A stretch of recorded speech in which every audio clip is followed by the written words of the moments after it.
I did it with Kennedy to an extent, but I was asked by some of our government officials not to. And, you know, you have to respect them. I was actually asked by Mike Pompeo, who was Secretary of State.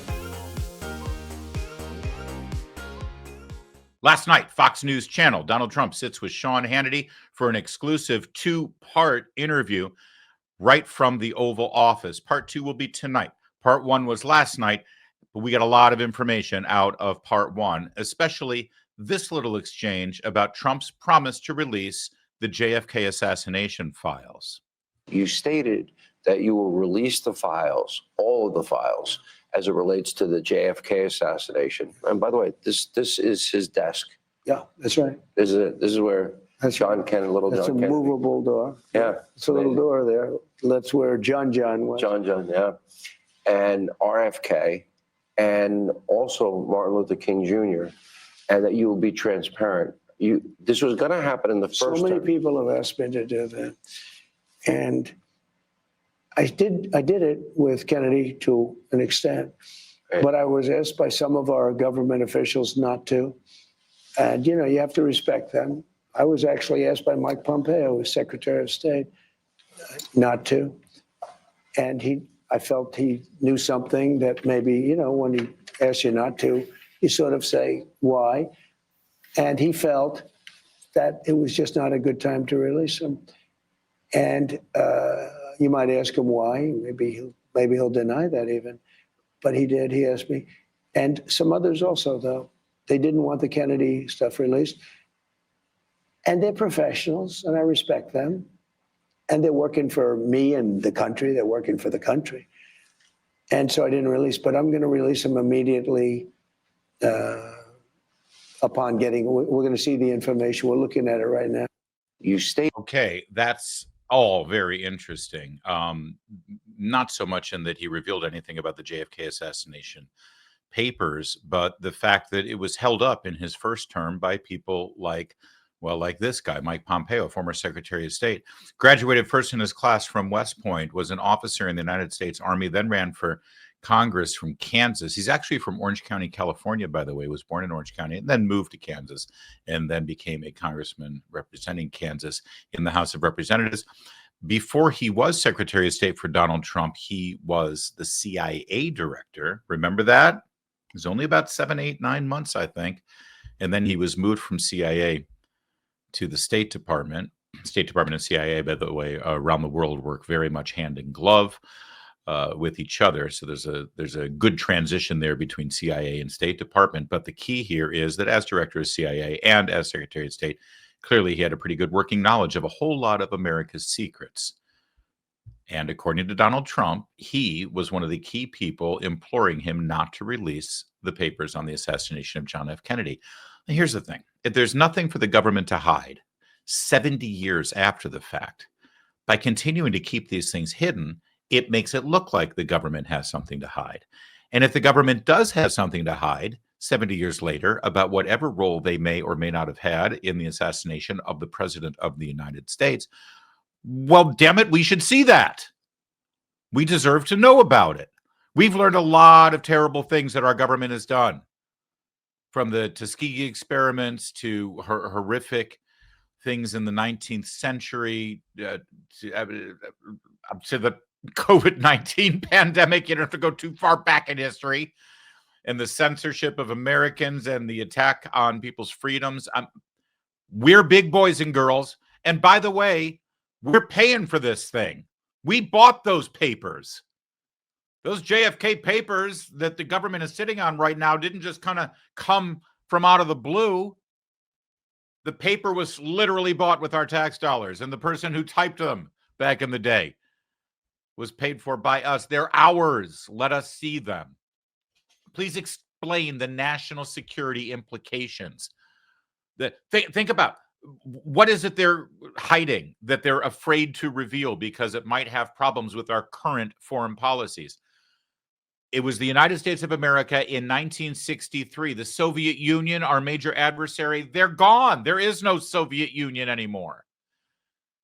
Famously, the KGB, they've released all of their papers and the Venona papers, right? We've been able to see a ton of their secrets. What don't they want us to know about what our own government did? And if there's nothing to hide, stop acting this way because it makes people think that you're evil.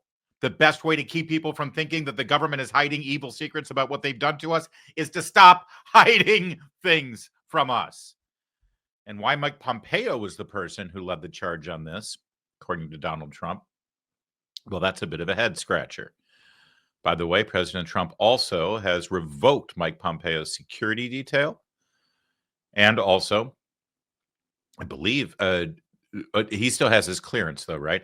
According to a March 2022 report, the State Department was paying more than $2 million a month for a 24-hour security on Mike Pompeo. That has now been revoked. Let's take a walk down memory lane, not too far back, when Robert F. Kennedy Jr., after he endorsed Donald Trump, he appeared on Tucker Carlson's video cast.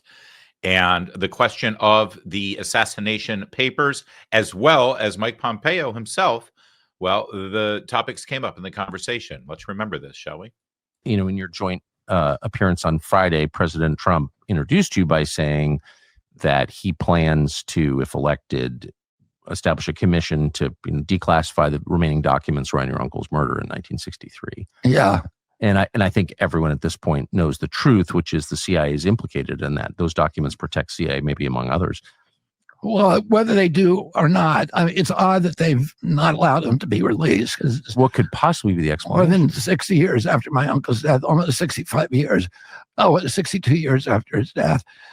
And none of the people who were implicated in that crime are alive now. Yes. And the last ones have died off in the last year or two. And so it clearly is to protect the institution. Yes. And that's wrong. It's just wrong. And it's wrong for a Democrat and it's wrong for Republicans. It's just interesting, though, that a bipartisan list of presidents, these 6 decades, have kept those files classified. Well, you and I have both. I was astonished that Trump didn't declassify them because he promised to during the campaign. That was Mike Pompeo who did that. Yeah, and that I talked to President Trump for the first time about that this week. And What did he say? He said that Mike Pompeo begged him to, and I don't think I'm telling tales out of school here. No, I think he told the same thing to you. That's right? true. But he said Mike Pompeo called him and said this would be a catastrophe to release these. You need to not do it.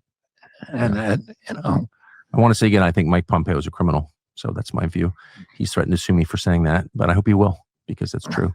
But that kind of tells the whole story right there, right? That the CIA is. Well, yeah. So that's why would the CIA be trying to keep these files classified if they had nothing to do with the murder? That right there, that's the bottom line. Why are they so insistent on keeping these files hidden and sequestered if they didn't have something to do with it? There's been so many conspiracy theories around the JFK assassination. And frankly, until I see otherwise, I still just assume it was Lee Harvey Oswald, right? Acting alone. That's what a lot of the evidence seems to suggest, right? But just for a second here, the fact that they keep hiding this information, then we have to explore, okay, then clearly they're trying to keep something from us, or they're trying to protect some information that's in those documents, right? And by the way we know the U.S. government works, they could just be protecting their own incompetence, right? For all we know.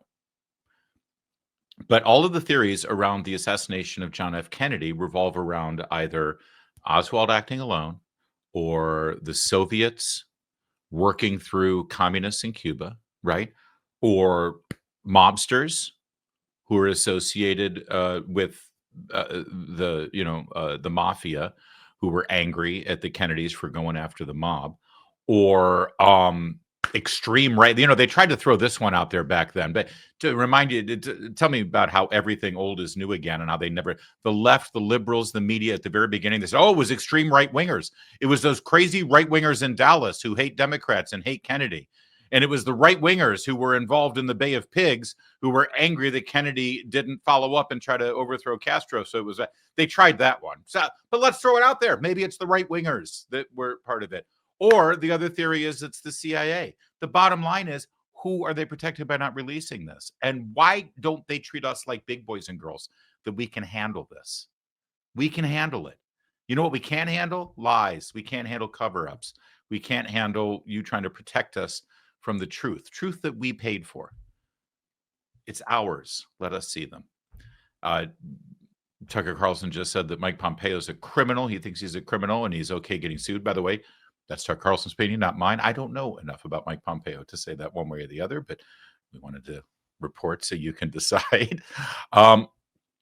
It should be pointed out, though, by the way, it's like, well, why did Trump do that for Pompeo? If you look back at the Trump administration, Pompeo was one of the most effective cabinet members for Trump.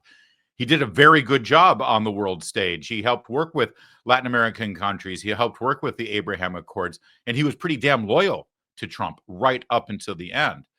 I'm not defending Pompeo. I'm just shedding light on and giving you analysis on why Trump would do this for Pompeo if he was begging him. Well, they had a pretty good working relationship, I got to say, certainly compared to some other cabinet officials. Pompeo's one of the very few that lasted from day one all the way through to the end of Trump's first term. The bottom line is these papers must be released. Trump has promised to release them, and now would be a really good time. It was floated yesterday afternoon that the papers were going to get out. Then it was pulled back and said, no, they're still doing some evaluation. But at the moment, we do not have a confirmed CIA director, John Ratcliffe. Even if they do confirm him, I'm assuming that Ratcliffe's going to do what Trump asks because, number one, he's not Mike Pompeo.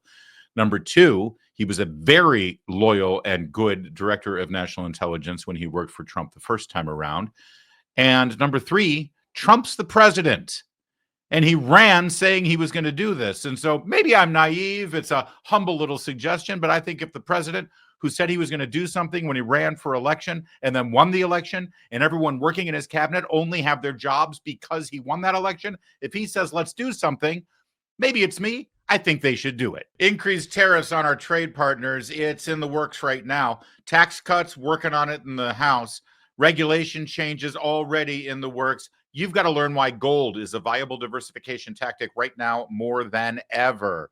Birch Gold, the only gold company I endorse, they're releasing their ultimate guide for gold in the Trump era with a foreword written by Donald Trump Jr. To get your free copy, along with Birch Gold's free information kit on gold, text my name, LARRY, to the number 989898. That's Larry to 989898. When you do that, you'll get your free book, Ultimate Guide for Gold in the Trump Era, with a foreword written by Donald Trump Jr., and you'll get the free information kit on gold. Because Birch Gold, the company I recommend to help you convert an existing IRA or 401k into a tax-sheltered IRA in gold, I love them because they do that for you without a penny out of your pocket. This is an existing account. It's money you've already got. You just convert it into that tax shelter IRA in gold. They've got an A+ rating. That's why I love them, from the Better Business Bureau. And they've got thousands of happy customers. That's really why I love Birch Gold. So text Larry to 989898. Free copy of the Ultimate Guide for Gold in the Trump Era. There's no obligation, just information. Thanks. Do that now.